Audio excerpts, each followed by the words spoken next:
நம்மளை பற்றி நிறைய சில வதந்திகள், அந்த டீம் இந்த டீம் அப்படிலாம் சொல்லிக்கிட்டு இருக்காங்க இல்லையா? ஆனால் இவர் எந்த டீமும் கிடையாது, மக்களுடைய டீம், பீப்புள்ஸ் டீம் அப்படின்னு எல்லாருக்கும் தெரிஞ்சதுக்கப்புறம் வேற என்ன அவதூறு பரப்பலாம் இவர் மேலே அப்படின்ட்டு ட்ரை பண்ணி எல்லாமே அவங்களுக்கு ஒர்க் அவுட் ஆகலை.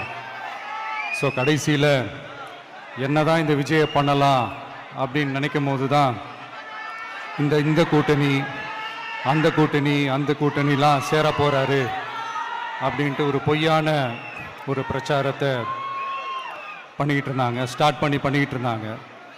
இந்த நியூஸ் எல்லாம் கேட்டு நீங்கள் கொஞ்சம் கன்ஃபியூஸ் ஆகிருப்பீங்க. அதனால் இங்கே மறுபடியும் ஓப்பனாக தெளிவாக ஒரு விஷயத்தை நான் சொல்கிறேன். நாங்கள் எப்பவுமே மதச்சார்பற்ற கொள்கைன்றதில், அந்த ஸ்டாண்ட்லேயோ, மதச்சார்பற்ற சமூக நீதி என்ற அந்த நிலைப்பாட்டிலேயோ எப்பவுமே சமரசம் வச்சுக்கவே மாட்டோம். நம்மளுடைய தலைமையில தான் ஆட்சி அப்படின்றதுல எப்பவுமே உறுதியாக இருக்கிறோம்.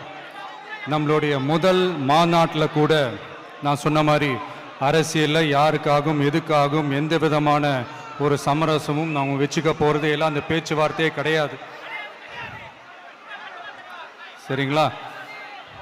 அதனால் யார் என்ன அவதூறு பரப்புனாலும் தயவு செஞ்சு அதை நம்பாதீங்க. எல்லாம் வல்ல இறைவனின் அருளால் நாம் நினைச்ச டார்கெட்டை நம்மளால நிச்சயமா அடைய முடியும். இன்னைக்கு என்னுடைய இஸ்லாமிய சகோதர சகோதரிகளுக்கு என்னுடைய ரமலான் நல்வாழ்த்துக்கள். கான்ஃபிடென்ட்டா இருங்க, நல்லதே நடக்கும், வெற்றி நிச்சயம்.